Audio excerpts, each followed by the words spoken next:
Of the 485 trained Soviet counter-snipers deployed during the Battle of Stalingrad, fewer than 40 survived the entire campaign.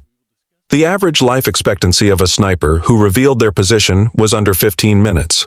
But they eliminated over 3,000 enemy soldiers in the process, making them simultaneously the most efficient and most hunted men on the battlefield. Their story reveals a level of psychological warfare and tactical precision that most people never understand. And now you're going to see exactly how this deadly game was played.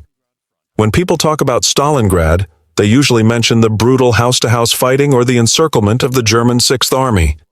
But there was another war happening simultaneously, one fought from windows, rooftops, and rubble piles. A war where a single shot could change the momentum of an entire sector. This was the sniper war, and it operated under completely different rules. Stalingrad in late 1942 was the perfect nightmare environment for conventional warfare, but an ideal hunting ground for snipers. The city had been reduced to a landscape of shattered buildings, twisted metal, and mountains of rubble. Visibility was simultaneously too much and too little. Long sight lines existed down destroyed streets, but the countless hiding spots meant that death could come from anywhere. The Germans, with their superior optics and training, initially dominated this environment completely.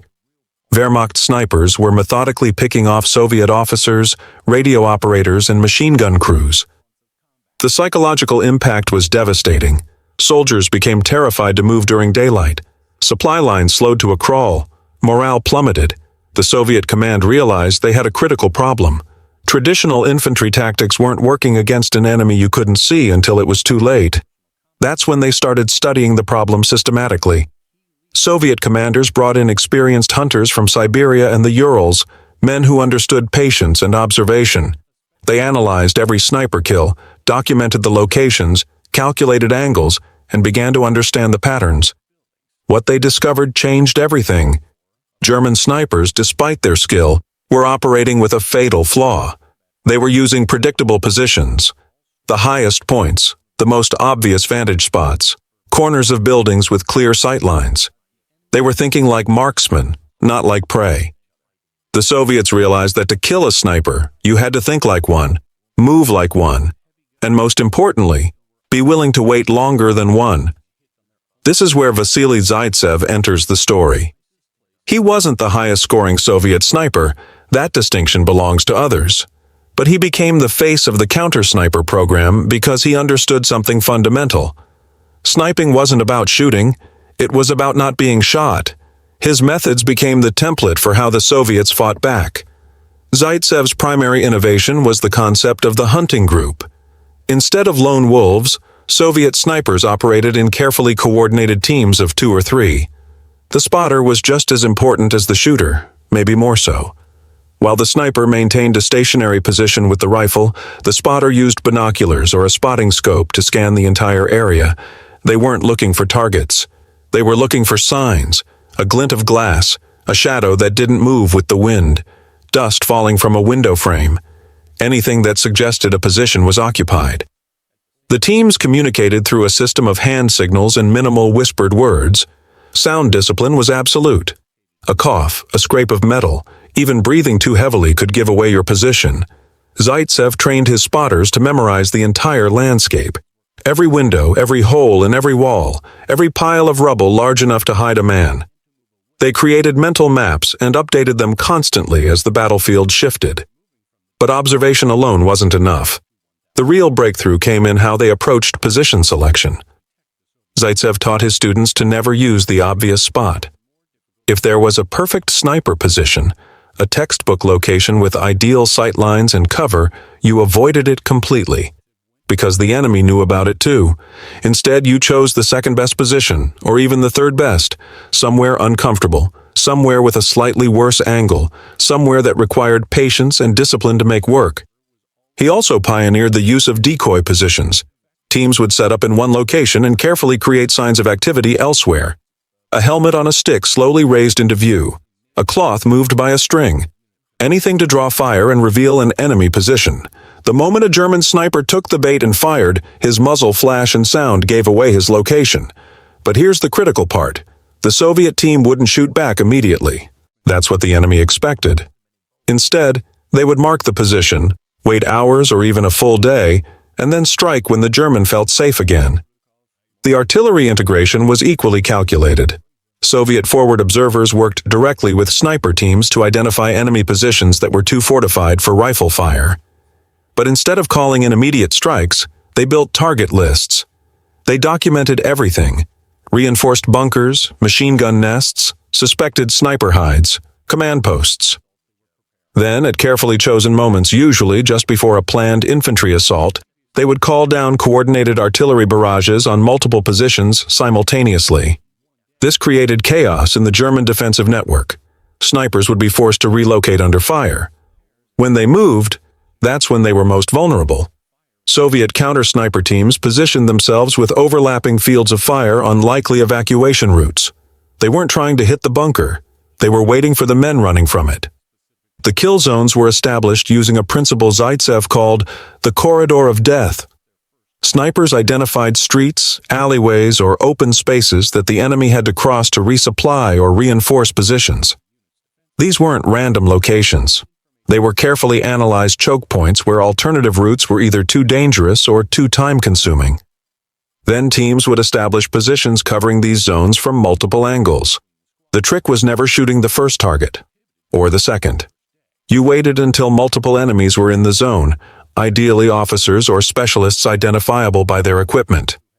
Then you took the shot that would create maximum confusion. Often this meant shooting the middle soldier in a group, trapping those in front and behind, or targeting the radio operator first, cutting off their ability to call for support. Every shot was a tactical decision, not just an opportunity. But the psychological aspect went even deeper. Zaitsev understood that fear was a weapon as powerful as any bullet. Soviet snipers would deliberately wound rather than kill in certain situations. A wounded soldier required 2 or 3 others to evacuate him, removing them from the fight. More importantly, the screaming of the wounded created terror in nearby troops. Medics became hesitant to respond, knowing they might be the next target. They also used sound as a weapon. Sometimes a team would fire a single shot and then remain completely silent for hours. The enemy knew there was a sniper somewhere in that sector, but not where. Every window became a potential threat. Soldiers would freeze, afraid to move. Entire squads would be combat ineffective, pinned down by the possibility of a shooter who might not even be watching them anymore. The counter-sniper duel became a chess match played in slow motion. Both sides knew the other was hunting them. The question became who had better discipline, better positioning, and most critically, who could wait longer. Zaitsev taught his students that patience wasn't just a virtue, it was the only thing keeping you alive. Some positions would be occupied for 18 to 20 hours without a single shot being fired, just watching, learning patterns, waiting for the perfect moment. There's a documented case from November 1942 where Zaitsev spent 3 days tracking a German sniper instructor who had been sent specifically to eliminate him. For 3 days, neither man fired a shot. They were playing a game of anticipation, each trying to predict where the other would be.